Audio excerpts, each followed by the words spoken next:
A rúbrica de hoje tem uma cara conhecida por todos vós. É caso para dizer, Marina, temos que falar.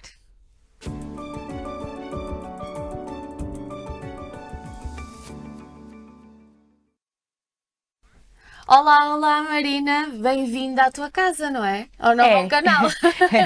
Obrigada, Fátima. Parabéns, antes de tudo, Obrigada. por este programa que já entranhou. Não se estranhou, entranhou logo e, portanto, isto deve-se muito também ao teu trabalho. E obrigada também por me incluires aqui nesta rúbrica que é Temos que Falar. E isto surge essencialmente porque quando nós temos que falar de um assunto difícil, efetivamente nós colocamos aquele tom e dizemos, bem, temos que falar. É Será? por aí. Temos mesmo que falar. Marina, haverá aqui alguns casos neste programa que vou pedir sempre a tua colaboração para analisar melhor esses casos. Vai ser aqui uma dinâmica muito interessante. Até lá, para além do programa é psicológico, vens cá de 15 em 15 dias, digamos assim, a dar o teu contributo no que diz respeito à psicologia. Tu, que és uma pessoa que desde sempre quiseste tirar a psicologia de escritório.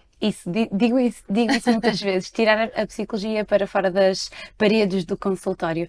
A ideia será, naturalmente, nós fazermos uma avaliação daquilo que é a atualidade na psicologia, trazermos casos específicos, como estavas a dizer, e também podermos fazer depois uma análise de como é que as coisas são, de como é que estão, de quais são as evoluções, e também foi isso que de alguma forma determinamos, não é? Para falar aqui um bocadinho hoje, dado que nos últimos tempos, com intencionalidade, tenho vindo a falar muito e a tentar retratar ao nível daquilo que pode ser a literacia em saúde mental, a saúde mental em crianças e jovens. E naturalmente isso também é muito da atualidade nos dias de Cada hoje. vez mais. Cada vez mais, em sede de consultório percebe-se isso, não é? O número de pedidos para consulta para crianças, adolescentes e jovens aumenta exponencialmente e isso deverá interessar-nos a todos e deverá ser motivo de reflexão de todos e da comunidade em geral. Talvez por termos muitos fatores externos de poluição, podemos dizer assim, que nos têm vindo a afetar cada vez mais e não é só os adultos. É isso que é importante evidenciar aqui e é importante também evidenciar que, sendo crianças, há aqui a responsabilidade de os acompanhar, porque estamos a falar do crescimento físico e emocional e psicológico da criança, não é? Sim, ao longo do tempo nós fomos sempre formatando a ideia de que a infância era um período feliz, em que os meninos, não é, estavam predispostos para brincar, para se divertir e, entretanto, se calhar também por esta ideia, nós deixamos um bocadinho ou descuramos um bocadinho alguns sinais e alguns sintomas que são desde logo de relevância. E nessa medida de que a infância é chamada os anos de ouro, em que nós vamos formatar efetivamente também a nossa personalidade e vamos adquirir estruturas e competências e ferramentas para depois lidar com tudo aquilo que vamos vivendo ao longo da infância, não pode ser assim tão taxativo de olharmos para este período e dizermos que é normal, ou a criança também não tem assim tantas preocupações e por isso de alguma forma ela não irá adoecer. Cada vez mais temos vindo a perceber que não é assim. Há pouco falávamos, há uns dias atrás, falávamos de pequenas coisas que nos marcaram na infância que ainda hoje temos dentro de nós. Às vezes, uma frase, algo que a nossa mãe nos disse, algo que alguém nos fez e que depois há repercussões quando somos adultos. E eu tenho sempre um entender daquele que é uma avaliação, uma intervenção, um acompanhamento psicológico a uma criança nesses moldes, porque tenho a certeza que aquilo que nós vamos viver no período da infância será o resultado ou o espelho daquilo que nós nos vamos tornar Em adultos. enquanto adultos. E sim, a maior parte das patologias na infância e também diria na idade adulta são isso mesmo, são o resultado de coisas que aconteceram, são é reativo daquilo que aconteceu e por vezes algo tão inócuo como um comentário, como uma apreciação que até se julgaria normal, até até nos últimos dias acabei por também fazer um vídeo acerca disso, em que escolhi uma série de frases-chave, digamos assim, como nunca vais ser nada na vida, se tu não estudares vais ser um burro, na minha idade eu não fazia nada disso, o teu irmão nunca me deu destes problemas. Estas frases são generalistas, não é? E na realidade, muitos dos pais acabam por dizê-las não com a intenção De magoar. Aliás, a intenção normalmente até é positiva, que é entusiasmar ou gerar ali um bocadinho de motivo para que a criança possa colher um resultado, evoluir, colher aqui um resultado que é o esperado pelos pais. Isto é tão pequeno, mas tão grande no impacto que tem, que cada vez mais nós vamos ter que falar sobre isto.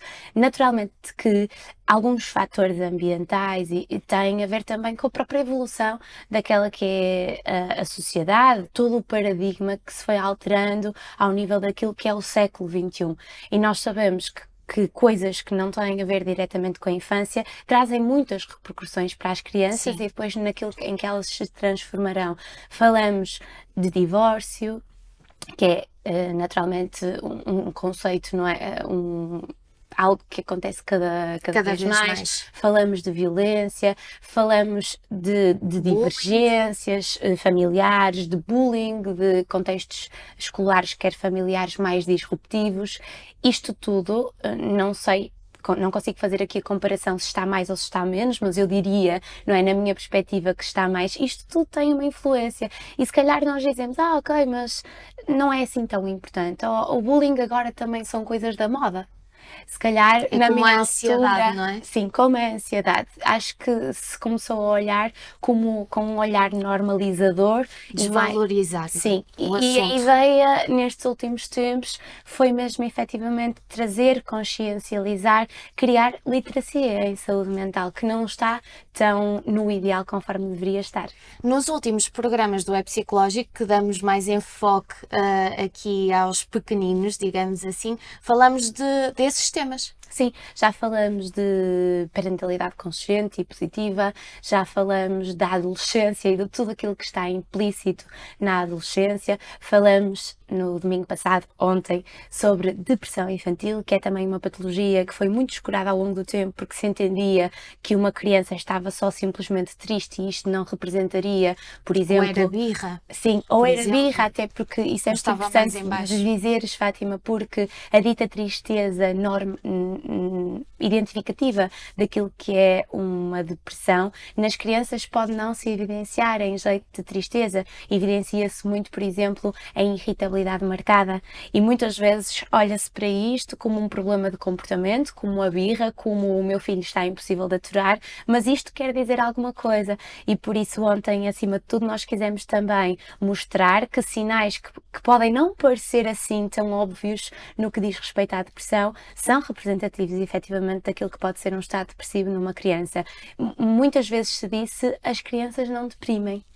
E sim, deprimem mesmo até em idades mais precoces, 3, 4 anos. E quais são as consequências dessas depressões a longo prazo se não forem devidamente cuidadas, se não forem devidamente acompanhadas? Estes sinais e estes sintomas, alusivos àquilo que pode ser um estado depressivo na infância, pode efetivamente conduzir a estados depressivos quando a pessoa for adulta, porque nós sabemos que a depressão no seu geral é muito...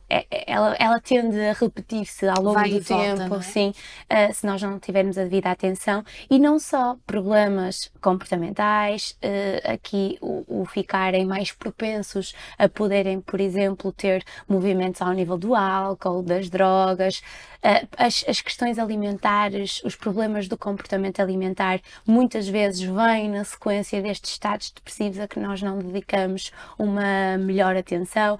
Portanto, eu diria que as repercussões são mesmo muitas e numa intensidade depois muito maior.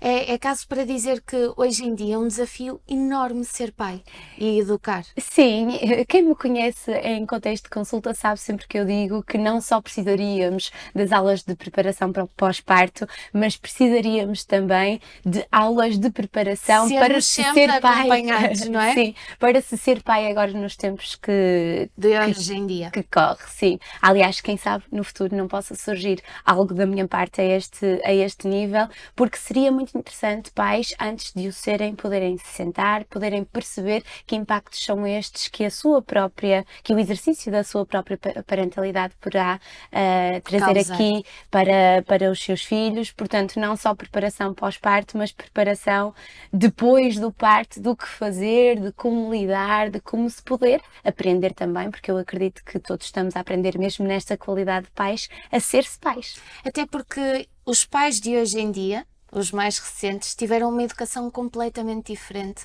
num panorama completamente diferente.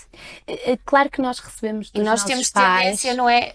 Aquilo que foi repetir a o nossa padrão. educação, temos tendência a fazê-lo. Os nossos pais fizeram o melhor que sabiam. Não conseguimos olhar para trás e poder penalizá-los ou culpá-los, salvo raras exceções, claro está, daquilo que eles fizeram, porque era o melhor que sabiam, foi também o que fizeram com eles. E sim, há esta tendência a repetir-se um padrão educacional, na medida daquilo que, também me bateram muito e eu também estou aqui, e eu também não morri. Se bem que os tempos são diferentes. Os tempos como são diferentes, a consciencialização para o quebrar destes padrões é realmente fundamental, porque sabemos que se calhar muito daquilo que agora adultos passam em virtude da parentalidade que lhes foi exercida é o resultado disso mesmo. Portanto, se pudermos pensar, consciencializarmos, aprendermos diferente, quebrar então esse padrão, mais níveis de saúde mental vamos ter também na infância. Marina, muito obrigada por Obrigada esta eu. rúbrica. Temos que falar mais vezes. Temos porque mesmo sabe que falar. sempre bem. Muito obrigada.